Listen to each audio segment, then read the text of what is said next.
What's going on, everybody? It's Dan here, back with another Moonshine Talking, and this time I'm doing one of these metal tag gimmicks. Saw people doing these last year, and I didn't know what the hell they were doing, but also I didn't know what a VCLT was. It was what the hell's a V cult? But anyhow, so the guys at Heavy Metallurgy, Marty and Alan, they're doing this thing where you have like a 20 question list of stuff to talk about, and it seemed neat and kind of fun to do, so I figured I went and did one of those. Spent way too much time last night trying to come up with the answers to the questions, so I was up to like 4 in the morning, which threw me off of my schedule on my day off today, but got a lot of my stuff done. I got some time between doing my drying my clothes, which I know, exciting stuff, but yeah, I figured I'd do this while I was waiting on that. And yeah, so let's get into it. I'm not gonna verbatim read off the questions, but I'll do my best. But I got got my notes here. So anyhow, uh, the first question was, what are you eagerly anticipating that's coming out in 2025 as far as new releases, artists putting new stuff out, yada yada blah blah. So I had two. I would say probably the main ones that I'm most interested in are probably going to be Down putting out a new album. I love Down. I love all the individual bands of all the various members in Down. So that one is high on my list of things I'm anticipating. Also, new Clutch albums coming out this year, from what I gathered. So that's always exciting for me. Huge Clutch fan. So those are probably, as far as eagerly anticipated stuff, that would be it. Second question was, pull out the 25th thing in your collection. And that was a pain in the nads because the way I have my place set up and the way I have my collection set up, I have it in in multiple parts. I have cassettes in one spot in my place, the vinyls there. Then I have the CDs that I have like actual like full copies of, and then I have what I refer to as my loosies or my my incompletes, because a long time ago I was a genius and I thought that I would save space. And when I had a crummy 1 bedroom place years ago, so I bought one of those big booklets. And me being stupid, and I don't know if I just put stuff away and lost it, or threw it out or whatever it was, but I lost a lot of the sleeves on the interior sleeves that actually make up the spine of the CD, like the back part. And so a lot of stuff I have, it's incomplete. Some of it's classic stuff that'd probably be kind of valuable, a little bit valuable. But I'm figuring out a way to fix all that, and a buddy of mine's trying to help me. But anyhow, long story longer, I should say. So I had to go through that, and then I had to figure out how I had to go through all the different sections, and then try to come up with what was actually the 25th thing in my collection. And I almost cheated and said, well, here's the 25th tape I have. Here's the 25th vinyl. Here's the 25th CD, blah, blah, blah. Here's the 25th Lucy that I have. But I just went ahead and stuck with the spirit of the question. And the 25th thing that I have in my collection is Acid King, middle of nowhere, center of everywhere. This is a San Francisco based stoner doom metal band. Very cool. They're a three-piece. One of my favorite stoner doom rock bands out there. Uh, don't know how active they are. They put out Beyond Vision a couple years ago. They don't really seem to do a lot of touring other than occasionally doing festival dates abroad, and I think probably locally in the California area, in the Northern Cali area. But beyond that, they don't really do a whole hell of a lot. So that'd be nice to kind of see that change. But anyhow, so that's that.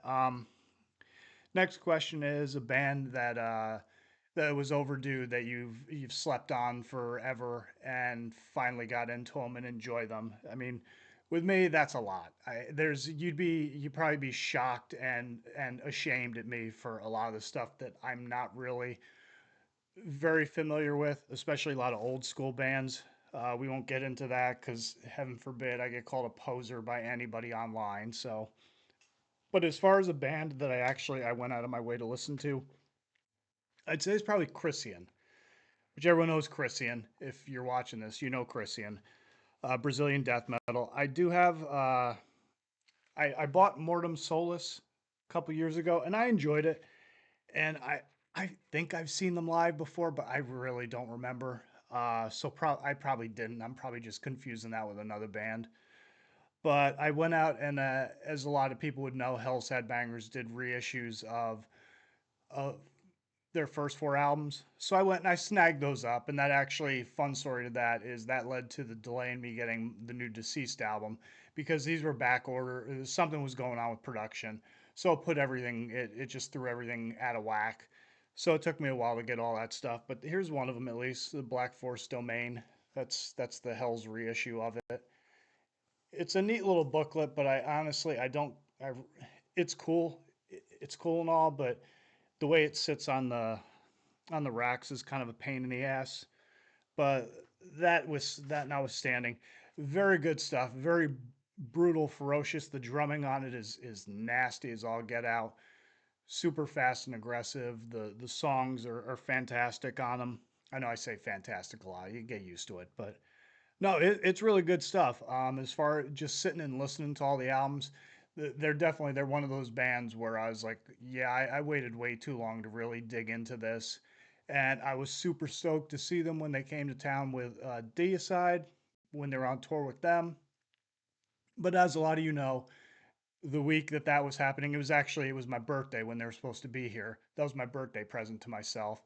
The Friday, it was a Saturday and it was Friday. The show was supposed to be here, and then we got that Hurricane Milton, and that threw everything off. The show got canceled, and it was the last show on the tour. So that was the end of that. But yeah, so that's that. Christian would probably be a band that's been long overdue for me to listen to, amongst others. But we won't get into that. Maybe one day I'll do a video about that. All the bands that you'd be ashamed that I'm not really that familiar with. But next up, Feeding the Monkey is what it's called. Where do I get a lot of my stuff? Whether it's online, local stores, Bandcamp, so on and so forth. Probably this year, I've gotten a lot from Mad Rush Media on eBay. Dave is a very good vendor. He's excellent shipping, excellent delivery times, good selection. I picked up a bunch of killer stuff from him, and he's super cool. He's real engaging as far as like customer service, getting back to you on stuff like that. He doesn't really, you know, BS around with you about things. If there's a problem, he fixes it immediately. And yeah, he's a really cool vendor on eBay. Beyond that, locally, we have a couple places here that I go to. There's a local Sound Exchange is one place I go to. I just found a place called Steelworker Records, which I want to do a video on them so bad. I just want to walk around the shop because it's a very cool place. Reminds me a lot of Rock Fantasy back home. A lot of underground stuff there. You can find some killer stuff there, which eventually I'm going to mention some of the stuff I bought there recently. Kenny, the guy who owns it, is awesome. Very cool guy. He's the one I'm going to try to get the new Satanic War Master from because he's got a pretty good line with Werewolf Records. So we'll see how that goes. But then other than that, there's another place around here. I've been to it once, and it's all right. But if I'm being honest, not to get all political or anything, but that looks like the kind of place just going in there and seeing the patrons and seeing kind of the way the place is laid out and all that sort of stuff. It kind of looks like the sort of place that on the day after the election there was lots of gnashing of teeth and crying and lots of emotional support animals and that sort of thing, which I don't know, it just kind of just turns me off a little bit. But that's neither here nor there. Hopefully, I didn't alienate too many people by saying that. But yeah, that's where I get a lot of my stuff probably this year. Mad Rush and then maybe Hell's online would probably be the two main sources that get stuff from. Some stuff from Bandcamp, locally the stores I mentioned, but that's that. As far as Enigma bands, a band that doesn't neatly fit into a subgenre. I forgot to pull it out, but it would probably be it'd probably be Agents of Oblivion, which was it's a band that Dax Riggs and Mike Sanchez put together after Acid Bath broke up, and it is really hard to classify them. They're kind of like it's like a mix of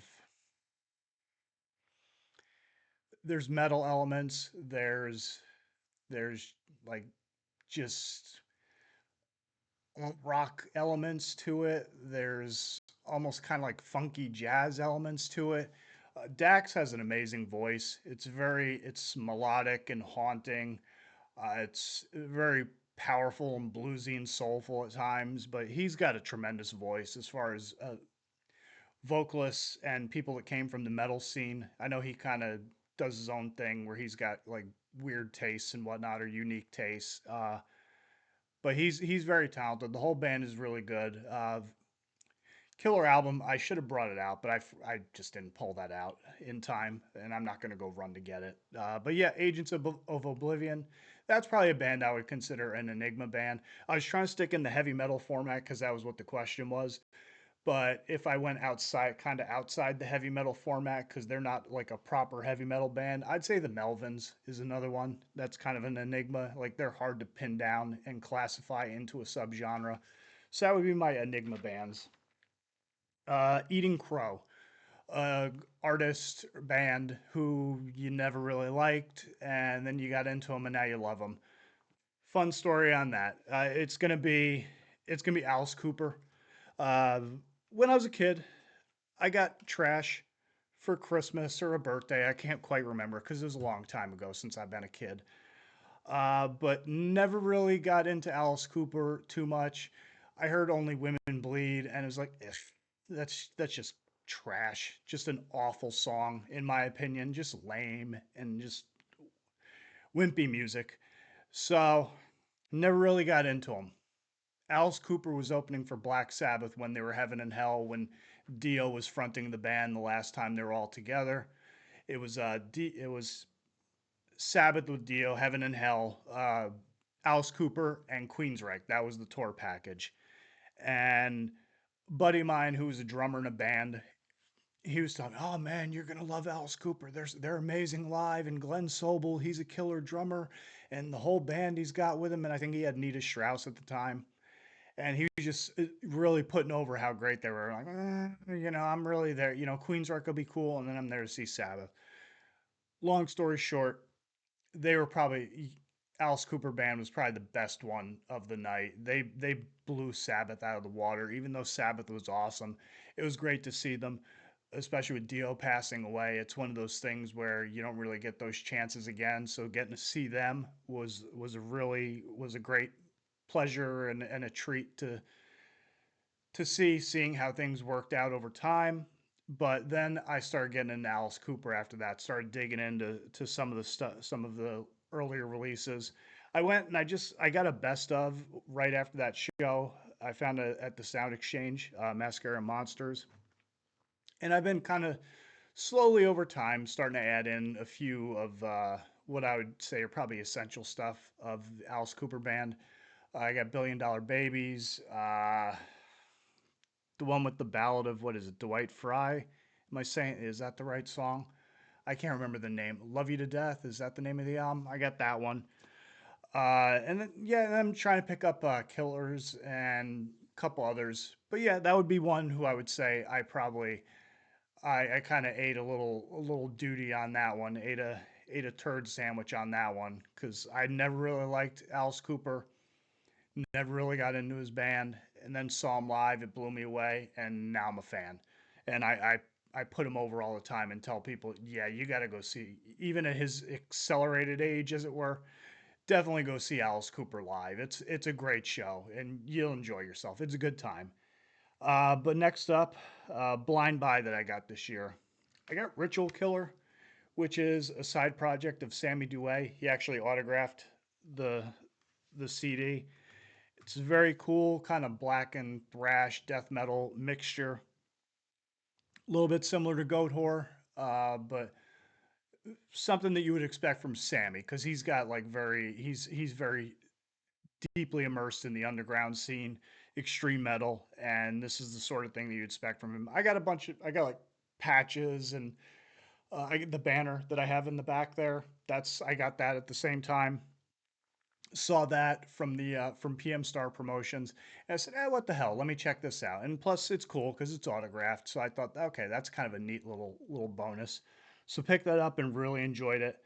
I've bought a few things as far as blind buys, and for the most part, some of them, yeah, they were what you'd expect when you just kind of like took a risk. But by and large, I try not to do that. I guess I should be a bit more adventurous when I buy stuff, but I try to generally I go on missions when I get stuff, and it's stuff that I want. It's stuff that I feel like I should have in my collection. So I don't really go out of my way to be too adventurous because if I do that and then I don't like it, I'm not really a huge like I like go and I'm taking it back to the store, returning it, or doing this, that, and the other. So I usually I would end up winding up with a bunch of crap. Excuse me, crap I don't want, and that would kind of suck. And I probably have to have a whole section where it's just okay, garbage that I don't really care for. But that would be that. Um, collector scum. I love the term collector scum. It's just fun. Scum is such a fun word, but uh, I don't know. Like the idea here is that something that you own multiple copies of in the same format. I have a lot of stuff where I have multiple copies of something, but it's in the different formats. Like if I have something that I have in tape from when I was a kid, and then try to convert it over time. I try to get a better format of it, like a CD, or if I really liked something, go get it on vinyl. So I have some of that, but I don't really have a lot of stuff where I buy multiple copies of something on the same format. Because again, I'm not really somebody who I don't really do stuff like that. If I'm buying something, it's because I'm on a mission and I'm trying to buy it and this is what I want. I'm not really looking to have multiple copies of something. It's just not something that I really do.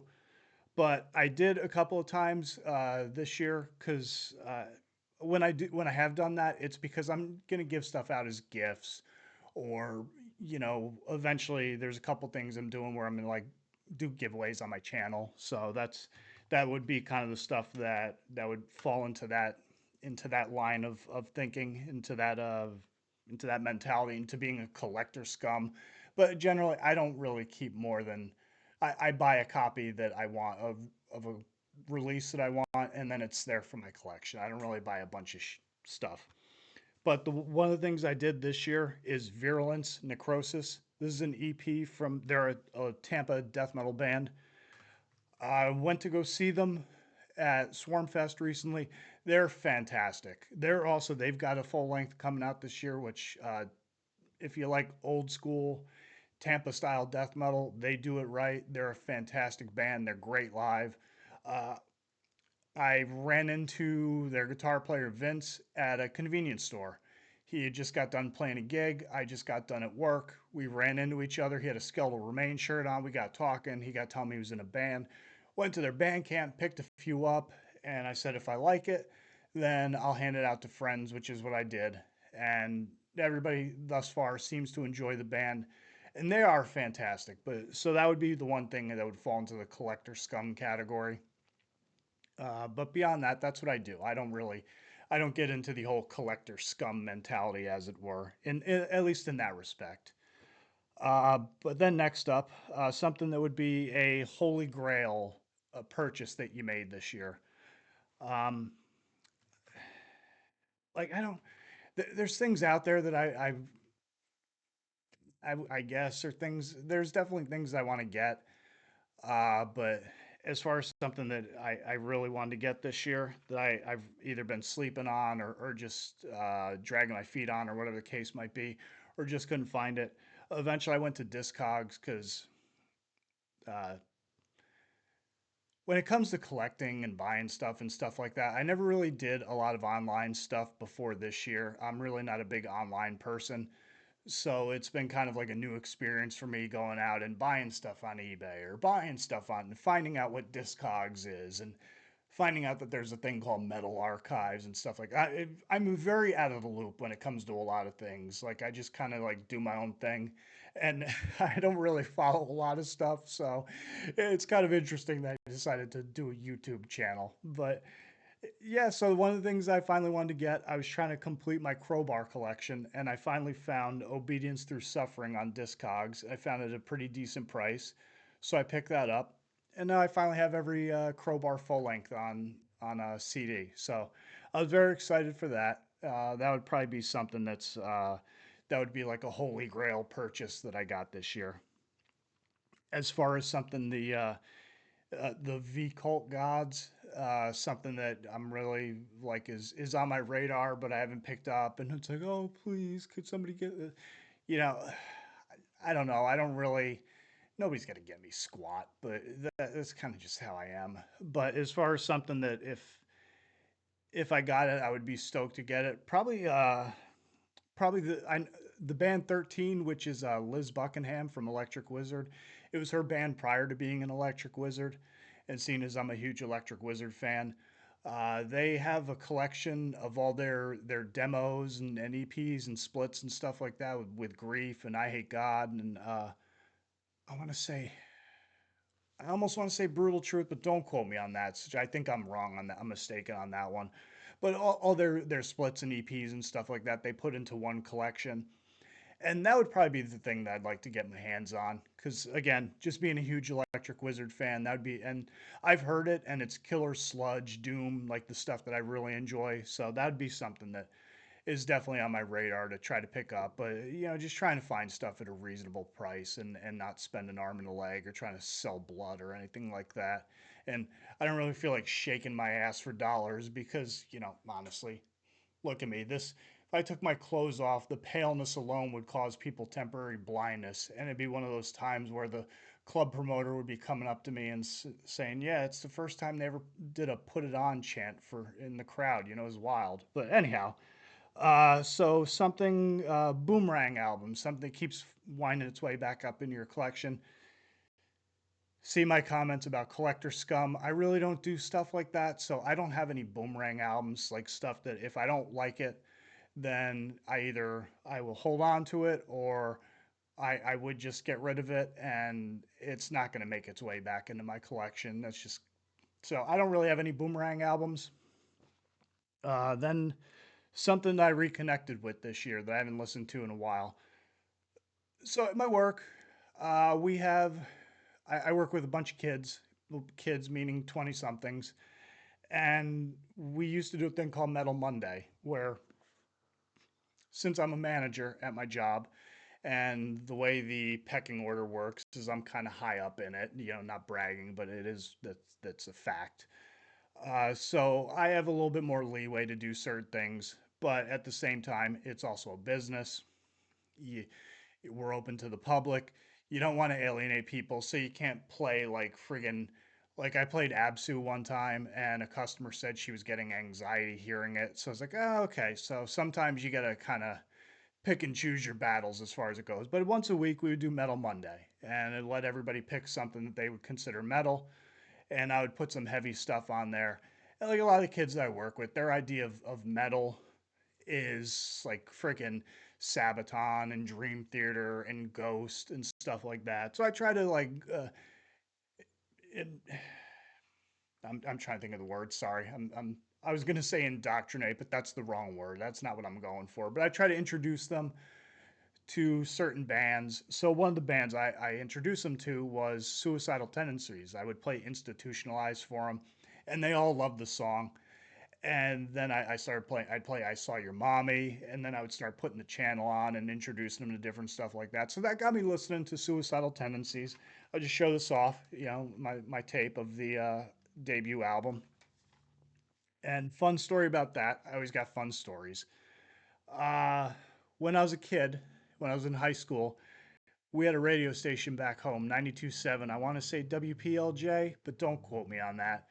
It's been a long time since I've been home, but it was the local radio station, and they would always do a Monday Night Metal. One day they did a contest where they were giving away all Suicidal Tendencies discography up to that point in time. And I ended up winning it. And then they didn't tell me that I was supposed to come pick it up within a couple of days, so it took me a few weeks. So they left off Join the Army off of the discography. So I ended up getting all of Suicidal Tendencies discography up until that point. So I think up until Still Psycho, I have all that stuff and I won it in a radio contest, which is kind of cool. So I'm kind of like, I had some plans of something I wanted to do as far as a video, and that kind of tied into it was the ST stuff. So that would be a band I reconnected with this year was Suicidal Tendencies. An upstart band, something that with their debut album really blew you away. It didn't have to be something that was a 2024 release. So I got this one. I got Mothership. They are a Austin, Texas trio, stoner psych rock band. Very killer stuff. This one I got from Ripple Music. I got it off their Bandcamp. But I saw these guys. They opened up for Crowbar, COC, and The Obsessed. It was it was Mothership, The Obsessed, COC, and Crowbar. That was the lineup. And a buddy of mine, we went to it, and Mothership opened up the show. Never heard of them. They were amazing, and I always slept on getting the album. I finally just got it recently, but I've heard it multiple times. Lunar Masters, the closing track on the album, it's killer. Just the galloping riffs on it, and it translates really well live. And it's two brothers, and they're the guitar and bass player both trade off on vocals, and they have a drummer, and they were killer. And then I talked to one of the guys after their set was over, and I was telling, oh man, that was really, that was a really good set. You guys are really good. I never heard of you before. And then he was like, oh, thanks, brother. Welcome to the mothership. And me and my buddy looked at each other like, what a great gimmick.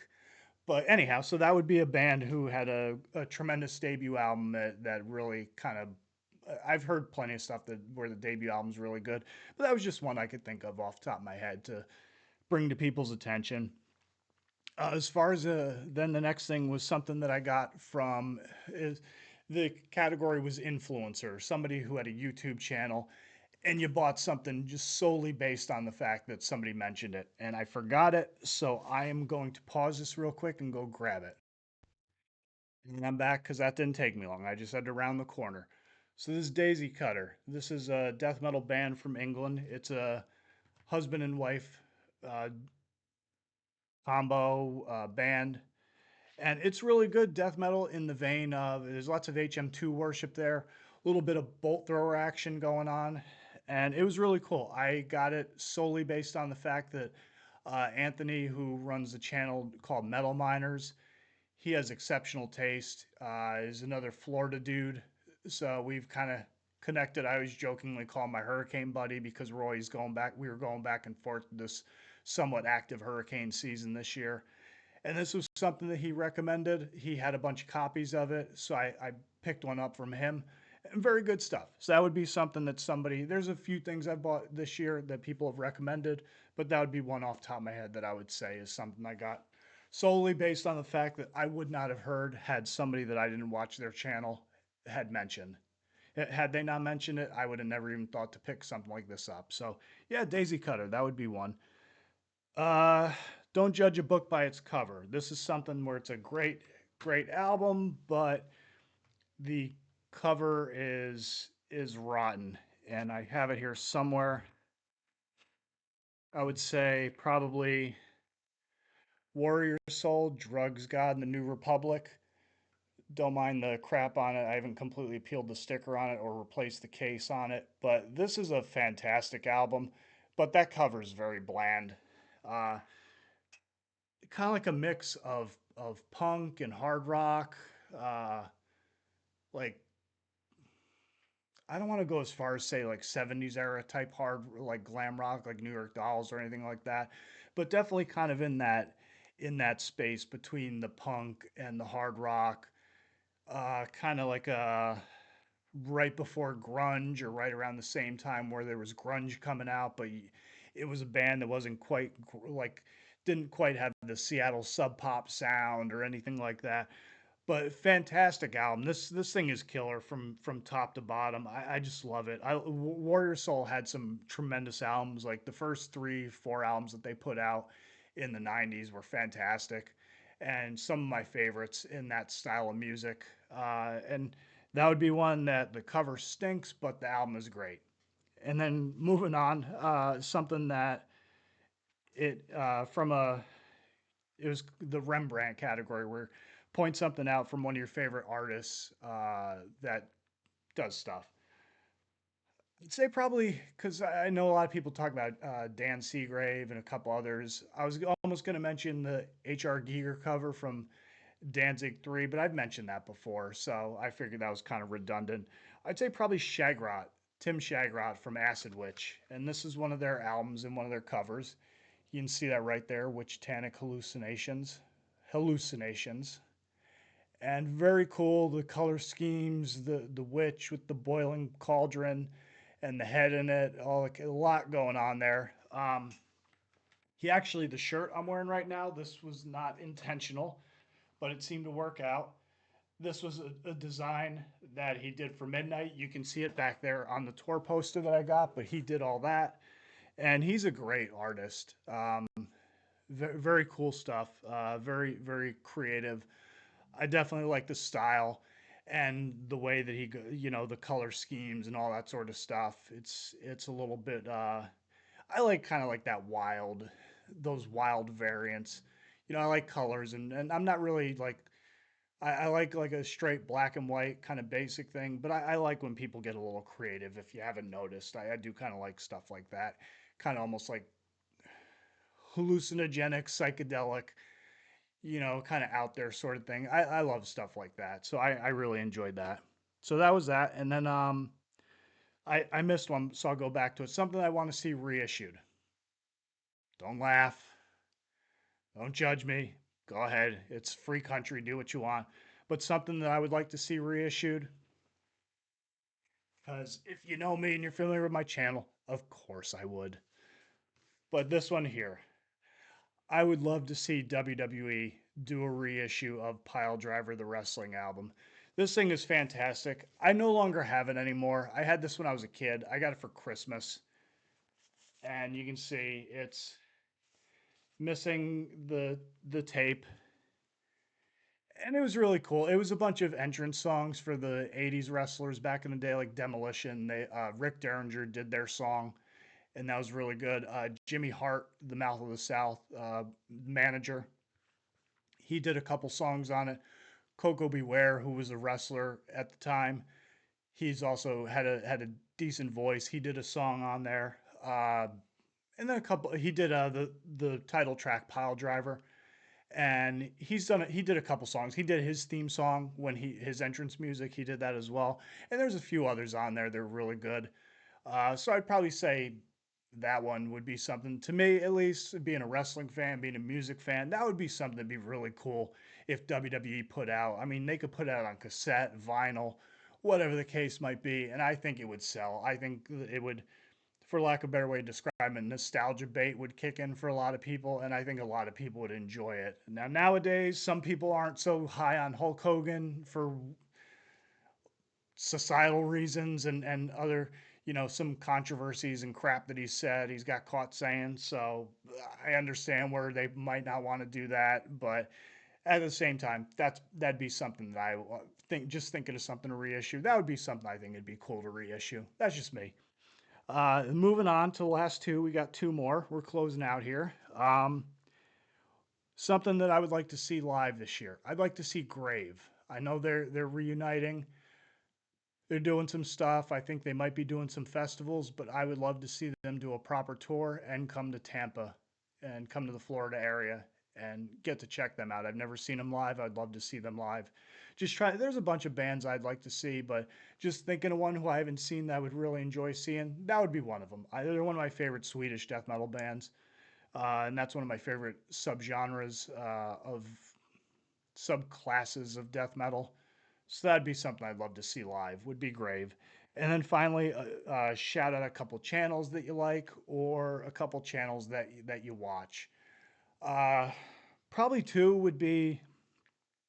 I mean, I've discovered a lot of different channels this year, mostly because, like I say, I finally just started getting into the whole like being involved with the YouTubing thing and uploading content and videos to my channel. So it's kind of been a new experience for me, reaching out to people and so on and so forth. So there's a ton of people whose channels that either subscribed to or started watching, all that sort of stuff. But as far as stuff off the beaten path that's not really rock and metal or music related, there's a guy who has a channel called it's Lou Gregory is the channel, and he does a lot of wrestling content, puts up a lot of videos, so old school WWF stuff. He's got some ECW stuff on there. He's got a video on there which it's from Middletown, New York, which is around where I was raised, and it's the first ECW show that I ever went to. I don't know if you actually see me on the video. I doubt it. I didn't see any spots from what I've seen so far that I can remember being on video or on camera. But it was a fun show. I went with my brother. He's used to be a wrestling fan. They kind of dipped out, but he took me to the show, and he was there heckling everybody on the show the whole time. He was talking about Francine and her cottage cheese ass and all this other stuff. He was having a blast. And then I know at one point after the main event, some kids behind us threw a trash can into the ring, which I thought was kind of, pun not intended, garbage. But yeah, it was a fun time. So that was a channel that I watch. And then there's another one called Top Tier Teal Tipped Spears.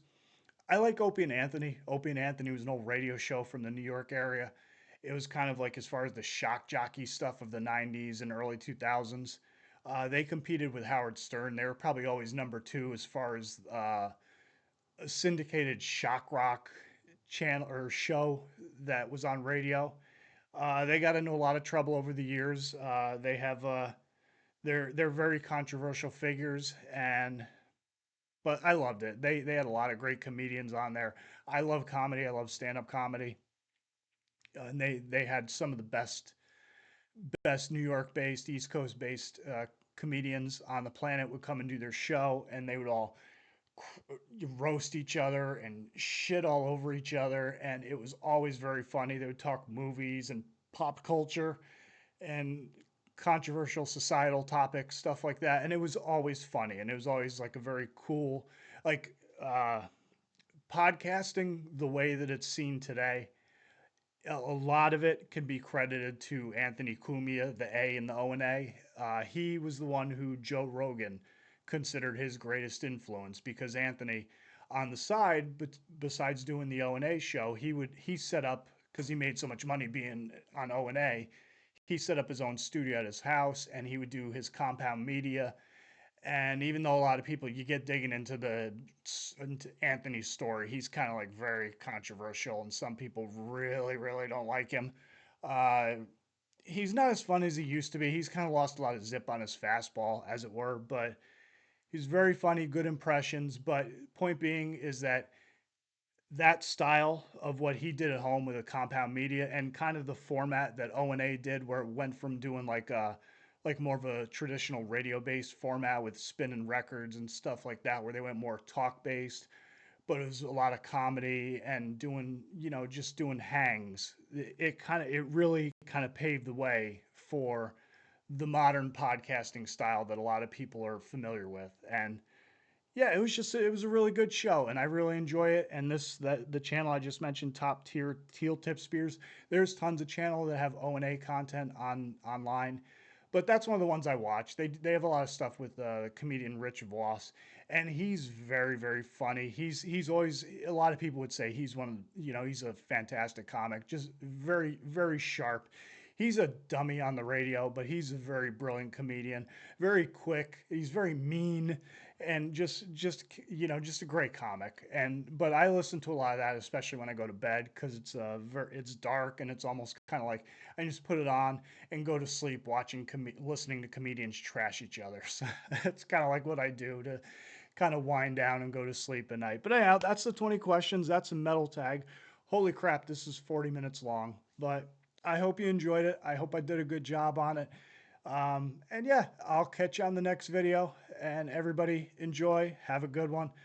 And I'll see you next time. Later. Oh, and by the way, by the by, I appreciate Heavy Metallurgy for putting this out there. It was kind of a cool thing to do. So I enjoyed doing it. Hope you enjoyed listening to and watching it. Everyone take it easy. I'll catch you on the next one. Later.